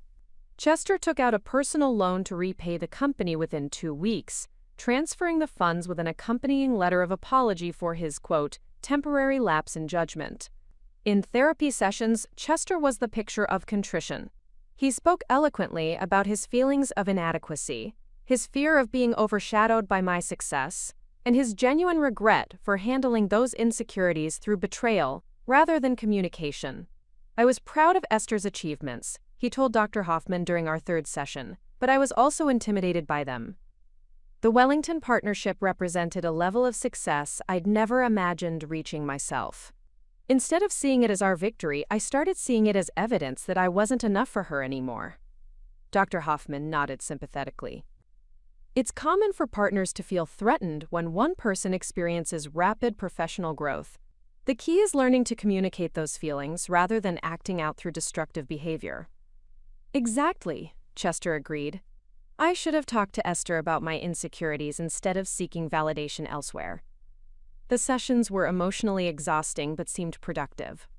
Chester appeared genuinely committed to understanding the root causes of his behavior and preventing future betrayals. He was attentive at home, romantic in ways he hadn't been for months, and completely transparent about his schedule and activities. For 6 weeks, I almost believed we were healing. The illusion shattered on a Tuesday afternoon, when I returned early from a Desert Springs meeting to find Chester's office empty and Gigi acting strangely nervous. When I asked about Chester's whereabouts, she claimed he was at a property inspection that wasn't on his calendar. Something about her evasiveness triggered my suspicions. Instead of going to my own office, I drove to the property Gigi had mentioned, a commercial building we were listing in Tempe. Chester's car wasn't there. On impulse, I called the number from the anonymous photographs, the one printed on the back of one image. It went straight to voicemail, but the greeting made my blood run cold. You've reached Victoria Blackwood. I'm currently out of the country on business, but I'll return your call when I'm back in Phoenix next week. Out of the country. But according to Chester, Victoria had moved to Seattle permanently to avoid any chance encounters. According to Chester, their relationship was completely over. I sat in my car outside the empty commercial building, hands shaking as the truth hit me. The counseling sessions, the transparency, the passionate promises to change, it had all been performance. Chester had simply gotten better at hiding his deception. My phone rang, and Chester's name appeared on the screen. Hi, sweetheart, he said, his voice warm and familiar. Just finished the property inspection. The building looks great. I think we'll have multiple offers within a week. That's wonderful, I replied, my voice steady despite the rage building in my chest. I can't wait to hear all about it. As I hung up and drove home to our house in Paradise Valley, I made a decision that would change everything. I was done being the naive wife who wanted to believe in second chances. Chester had made his choice, and now I would make mine. Namesai too, the reconciliation was over. It was time for war. I became a detective in my own life, carefully documenting every lie while maintaining the facade of a trusting wife working to rebuild her marriage. The irony wasn't lost on me. Chester thought he was the master manipulator, but I was learning to play the game better than he ever had. The breakthrough came when I hired a private investigator named Alex Sterling. Alex was recommended by Margaret Chen as someone who specialized in corporate fraud and matrimonial cases, exactly what I needed. He was a former FBI agent with the kind of methodical approach that could uncover secrets Chester never imagined anyone would find. I need to know everything, I told Alex during our first meeting at a coffee shop in Tempe, far from anywhere Chester might see us. The affair, yes, but also any financial irregularities, business dealings, anything that could affect my company or my assets. Alex reviewed the photographs I'd received and nodded approvingly. Whoever sent you these did professional quality surveillance work. They've given us a head start, but we need to dig deeper. Has your husband displayed any other suspicious behaviors? Changes in routine, new friendships, unexplained knowledge about things he shouldn't know? I thought back over the past months, patterns I'd dismissed starting to make sense. He's been incredibly interested in the technical details of my Wellington partnership, financial structures, international banking procedures, things that seemed like supportive curiosity at the time. We'll start with a comprehensive audit of all accounts he has access to, both personal and business. Then we'll expand the surveillance to document current activities. Alex pulled out a contract. Mrs. Davidson, I have to warn you, sometimes these investigations reveal things clients wish they hadn't discovered. Are you prepared for that possibility? I'm prepared for anything, I said, signing the papers. What I can't handle is living in a marriage built on lies. The first report arrived 3 days later, and it was worse than I'd imagined. Alex had uncovered a systematic pattern of financial manipulation that went far beyond expensive jewelry for his mistress. Chester had been siphoning money from Maxwell and Associates for nearly 8 months, using a complex network of fake vendor payments and inflated expense reports. The total theft exceeded $200,000. But that wasn't the most damaging revelation. Alex had also discovered that Chester and Victoria were planning something much bigger than a simple affair. They'd incorporated a new company called Blackwood Development Services, positioning themselves to steal clients from Maxwell and Associates while using proprietary information about our properties and business relationships. They're planning a hostile takeover, Alex explained during our second meeting. Victoria has been using her legal expertise to identify weaknesses in your partnership agreements and corporate structure. Chester has been feeding her inside information about your clients, your projects, even your personal finances. I stared at the surveillance photos spread across the table. Chester and Victoria meeting with our biggest clients. Chester handing over files I recognized as confidential Maxwell and Associates documents. Victoria presenting what appeared to be competing proposals for properties we were already handling. How long have they been planning this? I asked. Based on the incorporation date of their company and the pattern of meetings, at least 4 months. Possibly longer. Alex pointed to a series of bank transfers. They've been moving money offshore, setting up accounts in the Cayman Islands. This isn't just an affair, Mrs. Davidson. This is a coordinated business theft designed to destroy your company while enriching themselves. The scope of the betrayal was breathtaking. While I'd been working 18-hour days to build Maxwell Wellington Development, Chester had been systematically dismantling the foundation of everything my father had built. Every client meeting he'd handled, every contract he'd reviewed, every financial decision he'd influenced, all of it had been calculated to benefit his secret partnership with Victoria. There's more, Alex continued, pulling out another folder. Victoria Blackwood isn't just a lawyer looking for career advancement. She's facing serious financial problems. Her previous firm is investigating her for embezzling client funds. She needs a major score to avoid potential criminal charges. The pieces fell into place with sickening clarity. Victoria hadn't seduced Chester for love or even simple greed. She'd targeted him specifically because of his access to Maxwell and Associates resources and my Wellington partnership. Chester wasn't just cheating on our marriage.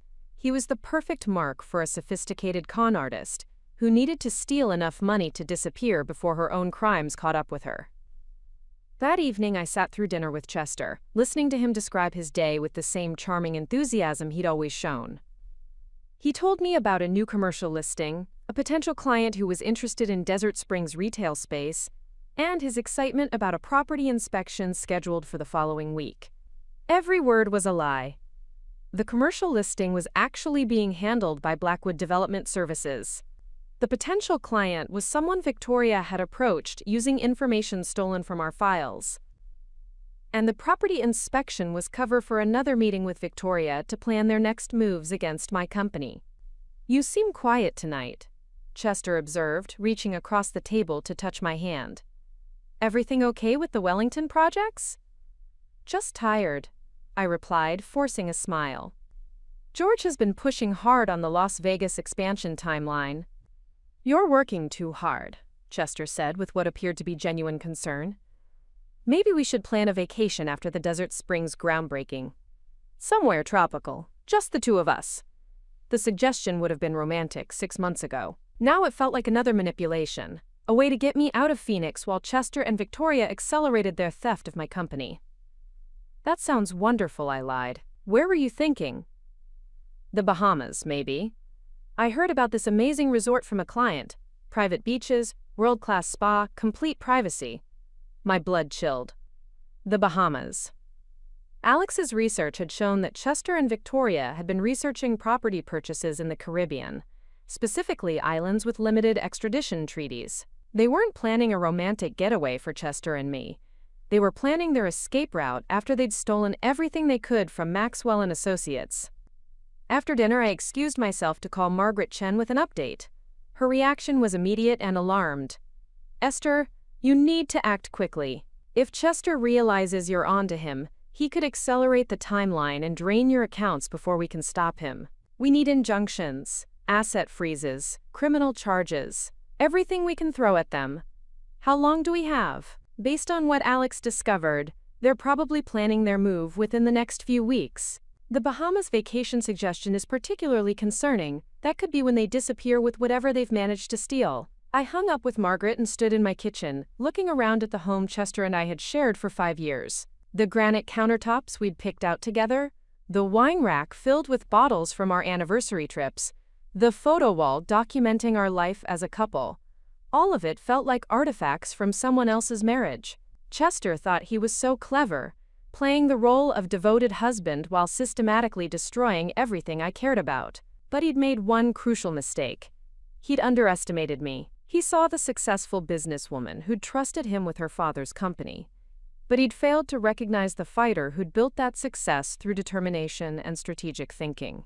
As I prepared for bed that night, listening to Chester chat about his plans for tomorrow, more lies, undoubtedly, I finalized my own strategy. Chester and Victoria thought they were weeks away from their big score. They had no idea that their victims had become predators, and the trap was already closing around them. The war wasn't just beginning. It was about to end, and they were going to lose everything. The Phoenix Business Journal's annual Power Couples Gala was exactly the kind of event Chester loved. 500 of Arizona's most influential business leaders gathered at the Scottsdale Resort to network, celebrate success, and see and be seen. When the invitation arrived, Chester had immediately insisted we attend. "It's perfect timing," he'd said, straightening his tuxedo in our bedroom mirror. "With the Desert Springs groundbreaking next month, and the Wellington partnership expanding, we need to maintain our visibility in the business community." I agreed wholeheartedly, though not for the reasons Chester imagined. The gala would provide the perfect stage for what I had planned. I had spent 2 weeks preparing for this evening, coordinating with Margaret Chen, Alex Sterling, and a team of federal investigators who'd become very interested in Victoria Blackwood's activities once we'd provided them with evidence of her embezzlement at her previous firm. Tonight would be the culmination of all our careful planning. I wore my most stunning dress, a midnight blue Vera Wang gown that had cost more than Chester's monthly salary, and carried a small beaded clutch that contained the most important documents of my life. Chester looked handsome in his custom tuxedo, playing the role of successful husband and business partner with his usual charm. "You look incredible," he said, kissing my cheek as we walked into the resort's grand ballroom. "Every man here is going to envy me tonight." If only he knew. The evening began exactly as these events always did: cocktails, networking, and the endless dance of business relationships that defined Phoenix's elite social scene. Chester worked the room like the skilled attorney he was, introducing me to potential clients and dropping subtle hints about his expanding role in the real estate development world. Esther's been busy with the international partnerships, he told Richard Sterling, president of Sterling Bank, but I've been handling more of the day-to-day operations at Maxwell and Associates, always looking for opportunities to expand our commercial lending relationships. The conversation was typical Chester, positioning himself as the accessible partner, while suggesting I was too busy with international work to focus on local business. I smiled and played along, knowing that in less than an hour everyone in this room would understand exactly who they'd been dealing with. Victoria arrived fashionably late, wearing a red gown that turned heads throughout the ballroom. She looked stunning, confident, every inch the successful attorney she pretended to be.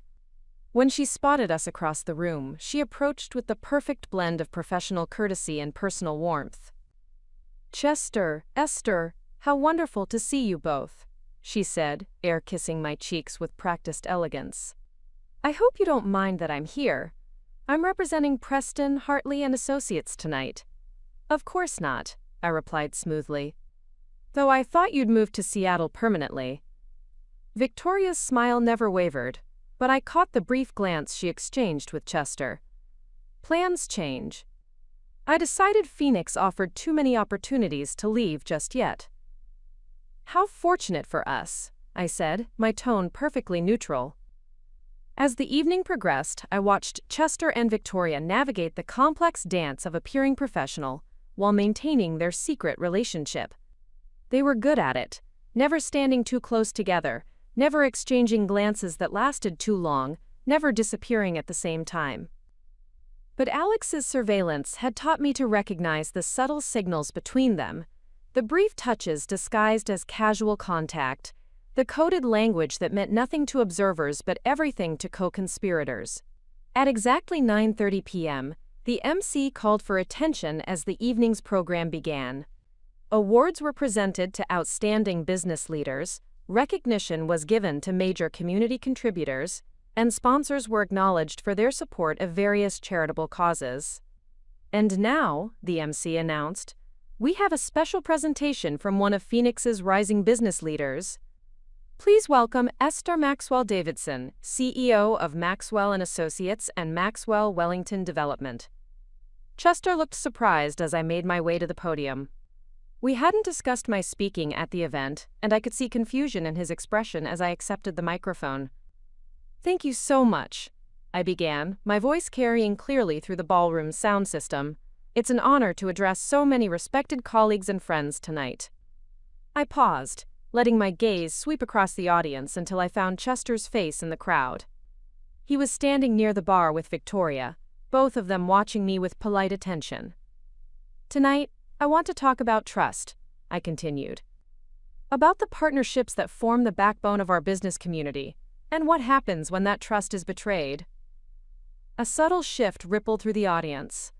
This wasn't the typical congratulatory speech they'd been expecting. 6 months ago, I made a decision that seemed like a natural evolution of my business. I brought in a partner to help manage the day-to-day operations of my father's company, while I focused on international expansion. I chose someone I trusted completely, someone who I believed shared my values and my commitment to the legacy my father built. Chester's expression had shifted from confusion to concern. I could see him calculating, trying to figure out where this was heading. "What I discovered," I said, my voice gaining strength, "was that trust, once broken, reveals the true character of the people we choose to believe in." Margaret Chen appeared at the edge of the ballroom, flanked by 2 men in dark suits. Federal agents, though most of the audience probably assumed they were security or event staff. "Ladies and gentlemen, I want to share with you tonight a story about corporate theft, embezzlement, and the systematic destruction of a family business by people who were supposed to protect it." The ballroom had gone completely quiet now. Chester's face had gone pale, and I could see Victoria edging toward the exit. "For the past 8 months," I continued, "my business partner has been stealing money from Maxwell and Associates, over $200,000, to fund an extramarital affair and a competing business designed to destroy everything my father built." Gasps echoed throughout the room. I watched Chester's carefully constructed facade crumble as the reality of his situation became clear. "But the theft goes deeper than money. Confidential client information, proprietary business strategies, even details about my personal finances. All of it was shared with his accomplice, a woman who is currently under federal investigation for embezzling funds from her previous law firm. Victoria had stopped moving toward the exit. The federal agents were now positioned to intercept anyone trying to leave. Tonight, as we celebrate the honest partnerships that make our business community strong, I want to introduce you to Chester Davidson and Victoria Blackwood, the founders of Blackwood Development Services, a company built entirely on stolen assets and fraudulent business practices. The silence in the ballroom was deafening. I could see guests pulling out their phones, undoubtedly recording or texting about the dramatic scene unfolding before them. "I trusted my husband with my father's company," I said, my voice steady despite the magnitude of what I was revealing. "I trusted him with my heart, my future, and my family's legacy. In return, he chose to steal, lie, and cheat while hiding behind the facade of a loving marriage." Chester started moving toward the stage, his expression desperate. "Esther, stop. You don't understand." "I understand perfectly," I replied, pulling the documents from my clutch. "These are federal warrants for the arrest of Chester Davidson and Victoria Blackwood on charges of wire fraud, embezzlement, and conspiracy to commit theft of trade secrets." As if on cue, the federal agents moved through the crowd. The ballroom erupted in shocked murmurs as Chester and Victoria were approached by law enforcement in front of Phoenix's most powerful business leaders. I stood at the podium, watching my husband's arrest with a calm that surprised even me. This was justice, not just for the money he'd stolen or the trust he'd broken, but for every woman who'd ever been betrayed by someone they'd loved completely. The powerful couple who'd planned to steal my company and disappear to the Bahamas were now being led away in handcuffs, their carefully constructed schemes exposed in the most public way possible. And I was finally free. Wara! The days following the gala arrests passed in a surreal blur of media attention, legal proceedings, and the systematic unraveling of the life I'd built with Chester. My phone rang constantly with reporters seeking comments about the Phoenix power couple scandal, while federal investigators continued uncovering new layers of Chester and Victoria's elaborate scheme. I sat in Margaret Chen's office 3 days after the arrests, reviewing documents that painted an even darker picture than I'd imagined. Chester's betrayal wasn't just recent. It had been calculated from the very beginning of our partnership. "The forensic accountants have traced the theft back to within 2 weeks of when you made Chester co-owner of Maxwell & Associates," Margaret explained, spreading bank records across her conference table. "He didn't betray you in a moment of weakness, Esther. He planned this from the moment you gave him access to your father's company." The revelation hit me like a physical blow. Every tender moment during our reconciliation, every therapy session where he'd claimed to understand his mistakes, every promise to rebuild our marriage, all of it had been performance while he accelerated his theft. "There's more," Margaret continued grimly. "Victoria Blackwood was never a legitimate attorney. Her credentials were fabricated, her previous firm never existed, and her real name is Victoria Patterson. She's wanted in 3 states for similar cons, targeting successful married businessmen." I stared at the mugshots spread before me. The same beautiful woman who'd charmed her way into Phoenix's legal community was actually a career criminal who specialized in seducing men with access to significant assets. "How many others?" I asked quietly. "At least 7 that we've identified. Always the same pattern. Target a successful married man with business assets, seduce him into betraying his spouse's trust, then steal everything possible before disappearing. Chester was just her latest mark." The irony was devastating. Chester thought he was the sophisticated manipulator having an affair with a brilliant attorney. In reality, he was the victim of a practiced con artist who'd played him as expertly as he'd played me. We'd both been marks in Victoria's elaborate game. "The good news," Margaret said, "is that her arrest has exposed a much larger criminal enterprise. The FBI is recovering millions in stolen assets from her previous victims. You're not just getting justice, you're helping other families who've been destroyed by her schemes." But justice felt hollow as I drove home to an empty house in Paradise Valley. Chester was in federal custody awaiting trial, his assets frozen, and his reputation destroyed. Victoria was being held without bail as a flight risk. Maxwell and Associates was safe from their theft, but I was alone in a way I'd never experienced. That evening, I walked through our house. My house now. Seeing the remnants of a marriage that had been built on lies. The kitchen where Chester had comforted me after Dad's death. The home office where he'd convinced me to make him my partner. The bedroom where he'd held me while planning my destruction. I found myself in Dad's old study. The room I'd preserved exactly as he'd left it. His leather chair, his law books, the photos of our family business through the decades. Sitting in his chair, I finally allowed myself to grieve. Not just for my marriage, but for the naive trust that had made Chester's betrayal possible.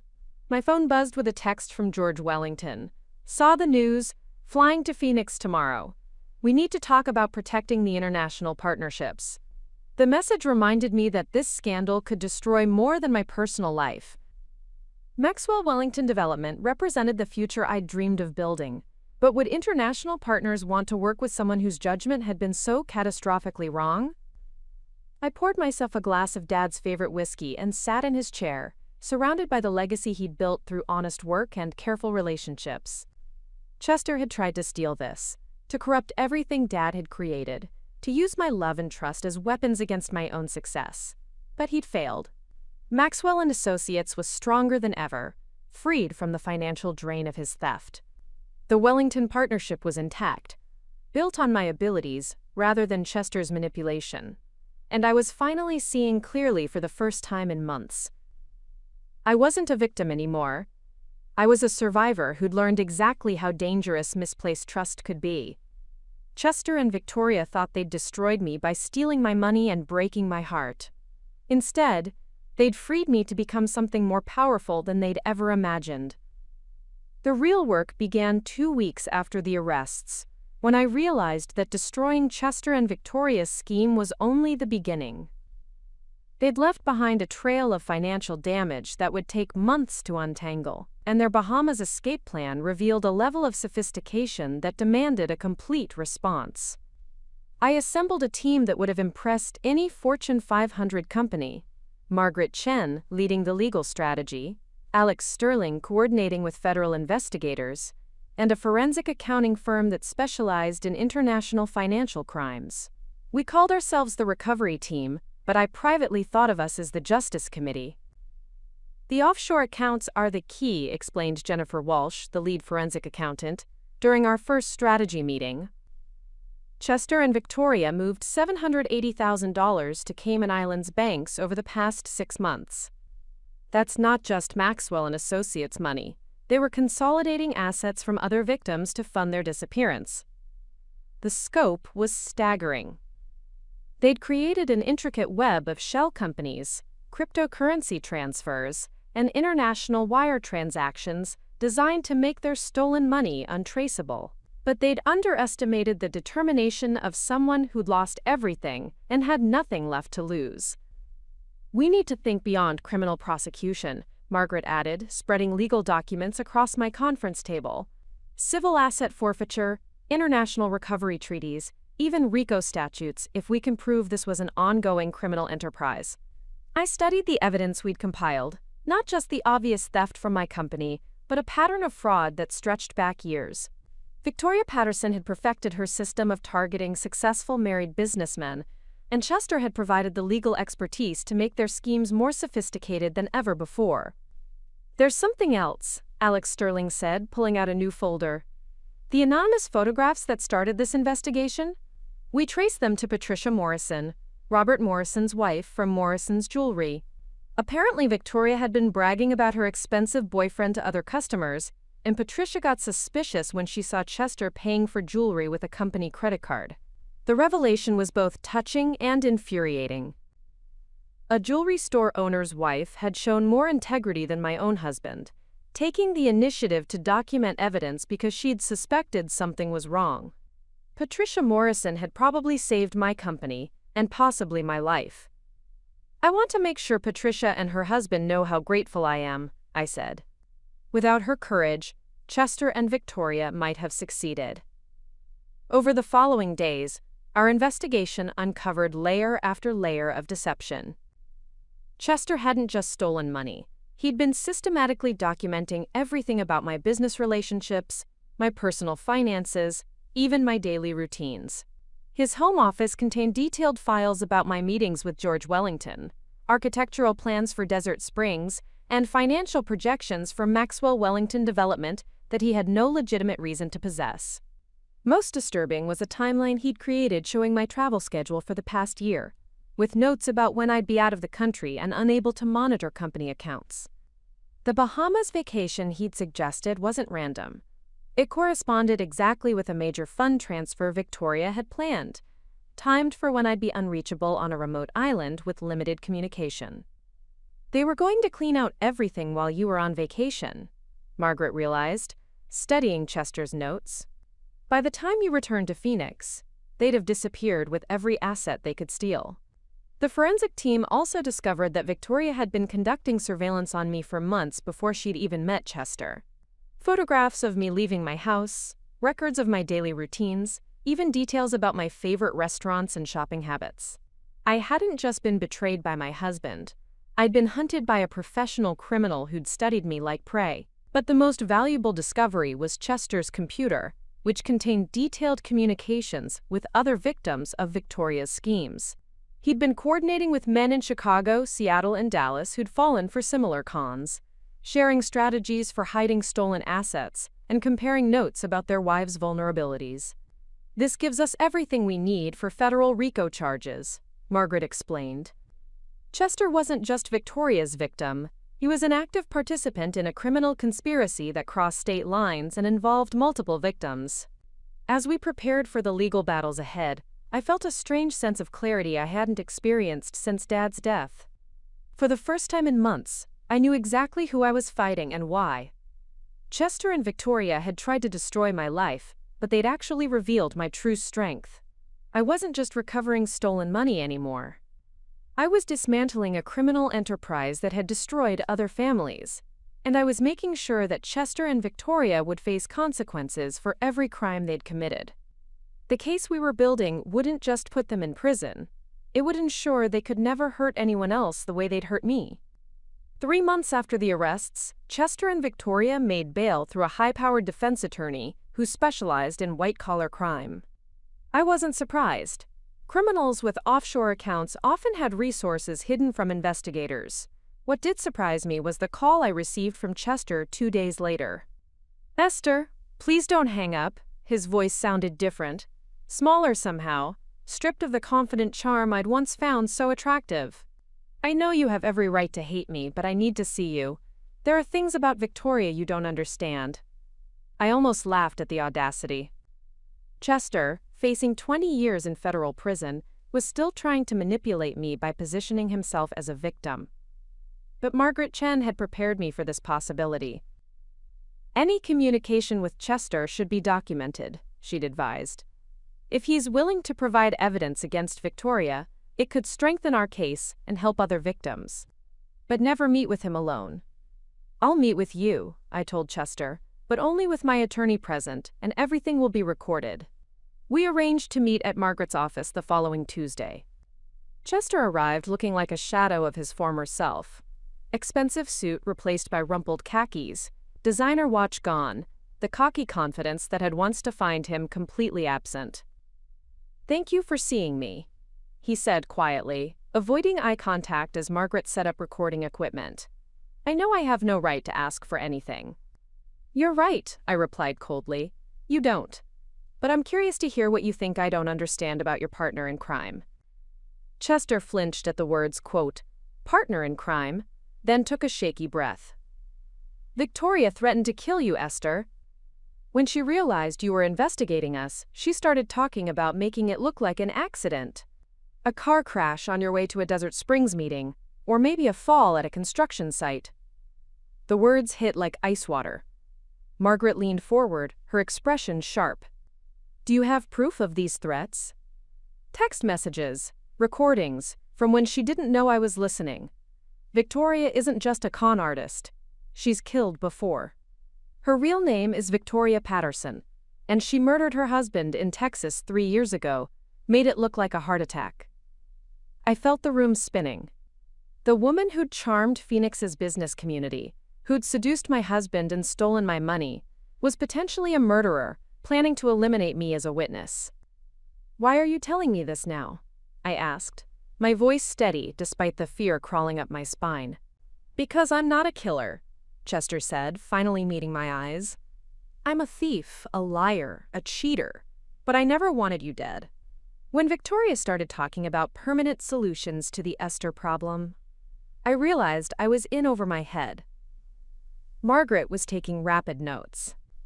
"Chester, if you're willing to testify about these threats and provide evidence of Victoria's other crimes, it could significantly reduce your sentence." "I know," Chester nodded. "My attorney explained the cooperation agreement. But Esther, you need to understand, Victoria is still planning something. Even from jail, she's been making calls, arranging meetings. She has people on the outside who owe her favors." The revelation sent chills through me. I'd thought the arrest had ended the threat, but Chester was suggesting Victoria's criminal network extended far beyond their simple theft scheme. "What kind of meetings?" Margaret asked. "I don't know specifics, but Victoria mentioned the Bahamas again yesterday during a phone call she thought was private. She said the plans were still in motion, just delayed." After Chester left, Margaret and I sat in her office, processing what we'd learned. Victoria Patterson wasn't just a sophisticated con artist. She was potentially a murderer with resources and connections I'd never imagined. "We need to contact the FBI immediately," Margaret said. "If Victoria is planning to harm you, witness protection might be necessary." But I had a different idea. Victoria thought I was a naive businesswoman who'd gotten lucky catching her schemes. She had no idea that her threats had been recorded, or that Chester was cooperating with federal investigators. "What if we gave Victoria exactly what she wants?" I suggested. "Let her think she has another chance to steal from me and disappear." Margaret looked skeptical. "Esther, that's incredibly dangerous." "Not if we control every aspect of the situation. Victoria's arrogance is her weakness. She can't resist the opportunity to humiliate me while stealing everything I have. We can use that against her." As we began planning an elaborate sting operation, I realized that Chester and Victoria had made one crucial error. They'd assumed that destroying my marriage and stealing my money would break me. Instead, they'd created someone far more dangerous than they'd ever imagined, a woman with nothing left to lose and everything to prove. The plan was elegant in its simplicity. Make Victoria believe she had one final opportunity to steal everything and disappear forever. We would dangle an irresistible target, a supposed emergency transfer of $2 million to cover construction costs for Desert Springs, while surrounding her with so much surveillance that every crime would be documented in real time. The setup began with a carefully orchestrated phone call. I contacted Gigi Patterson, Chester's former assistant who'd been cooperating with investigators since the arrests, and asked her to reach out to Victoria with insider information about my financial vulnerability. "Tell her I'm desperate," I instructed Gigi as FBI agents monitored the call. "The Wellington Partnership is demanding emergency funding for the Desert Springs project, and I need to transfer money quickly to avoid losing the deal. Make it sound like I'm panicking and making poor decisions." Gigi played her role perfectly, calling Victoria and breathlessly explaining that I was scrambling to move assets and would be personally handling a major wire transfer from Phoenix Sky Harbor Airport on Tuesday morning. Something about needing to sign documents during my layover to London. The location was crucial. Sky Harbor's Terminal 4 provided multiple exit routes, but was also completely controllable by federal agents.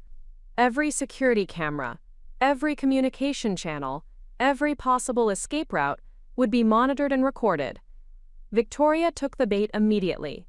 Within hours of Gigi's call, Victoria contacted Chester, not knowing that all his communications were being monitored, and insisted they needed to accelerate their timeline for the Bahamas plan.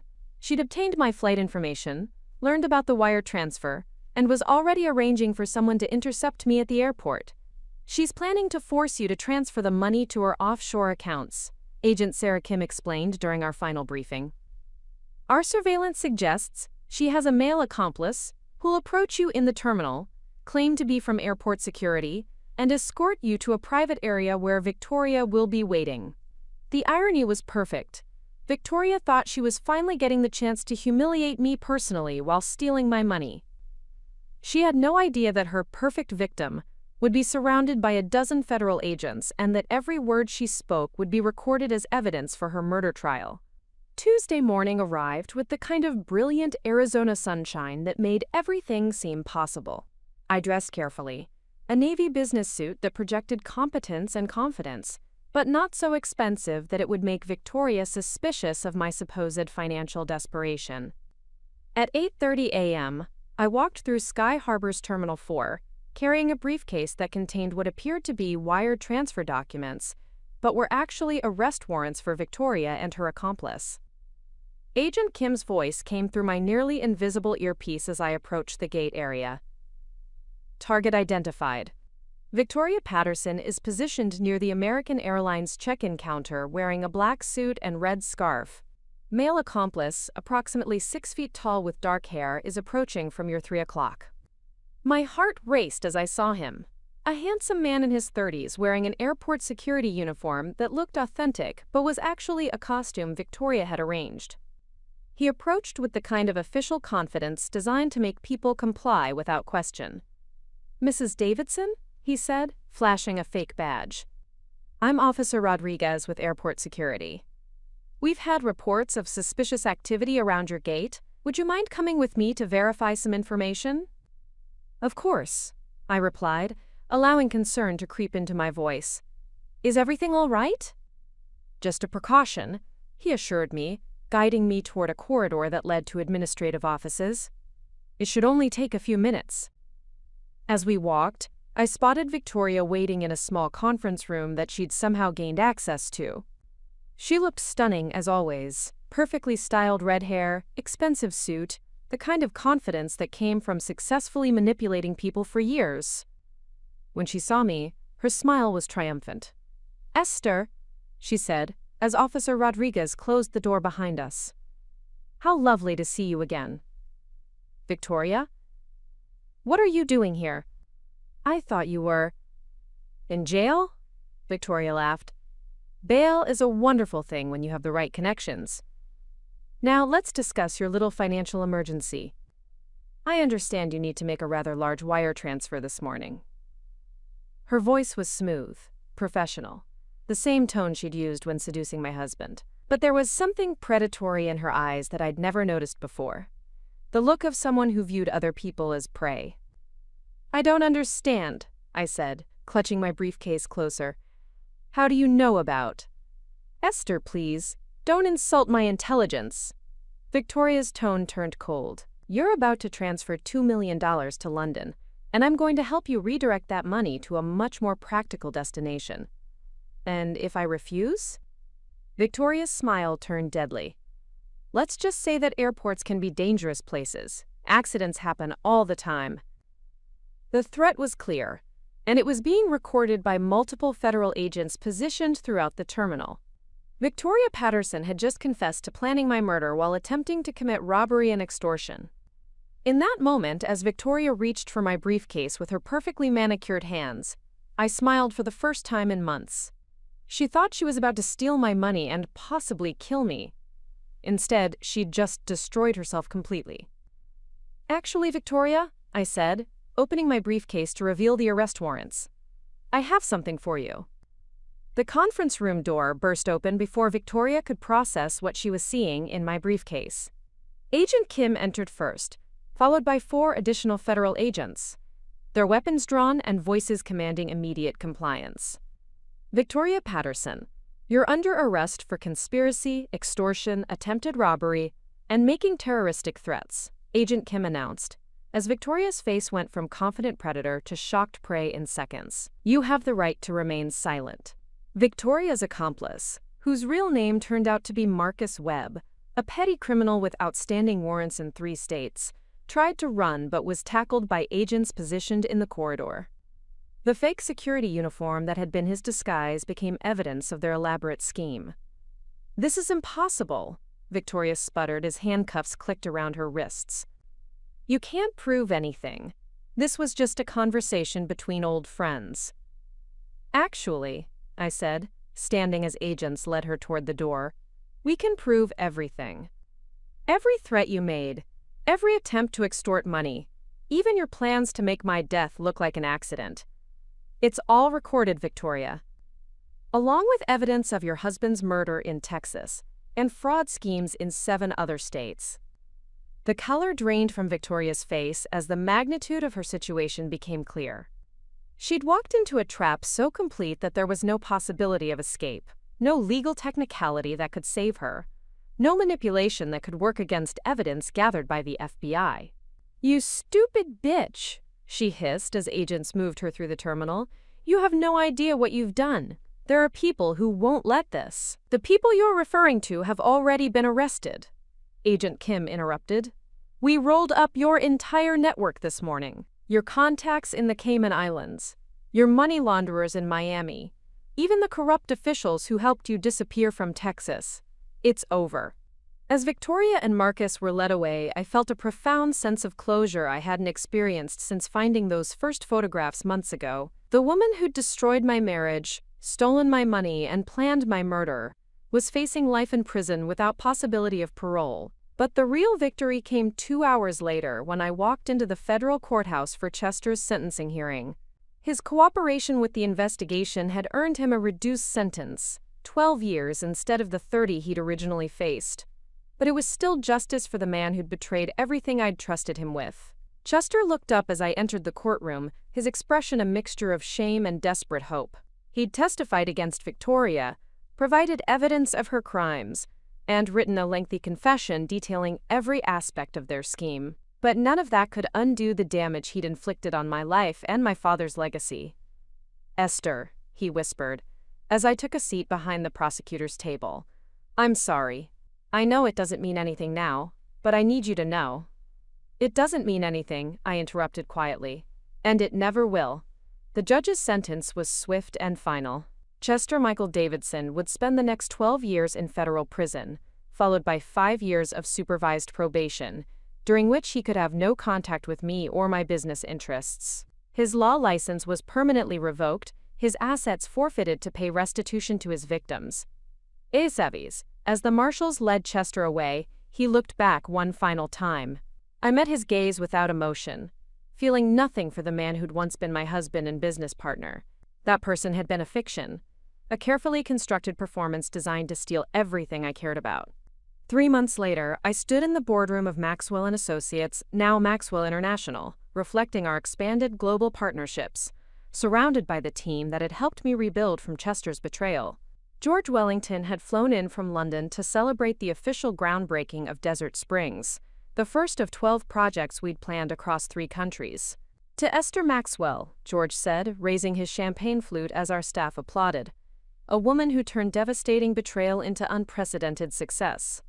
As I looked around the room at faces I trusted, Margaret Chen, Alex Sterling, Elsie Rodriguez, and the dedicated employees who'd remained loyal throughout the scandal, I realized that Chester and Victoria had failed in the most fundamental way possible. They'd tried to destroy me, but had instead revealed strengths I'd never known I possessed. They'd stolen my money, but I'd built something bigger. They'd broken my heart, but I'd found a life that didn't depend on anyone else's loyalty. Most importantly, they'd tried to corrupt my father's legacy, but had instead inspired me to expand it beyond anything he'd ever imagined. The woman who'd been left stranded at that airport, metaphorically and literally, was gone forever. In her place stood someone stronger, smarter, and absolutely unafraid of whatever challenges lay ahead. Chester and Victoria were in prison where they belonged. And I was finally, completely free. 1 year later, I stood on the terrace of my new penthouse overlooking Camelback Mountain, watching the sunrise paint the desert in shades of gold and crimson. The view from here was spectacular, far better than anything Chester and I had shared in our Paradise Valley house, which I'd sold 6 months after his sentencing. Everything about my life was different now.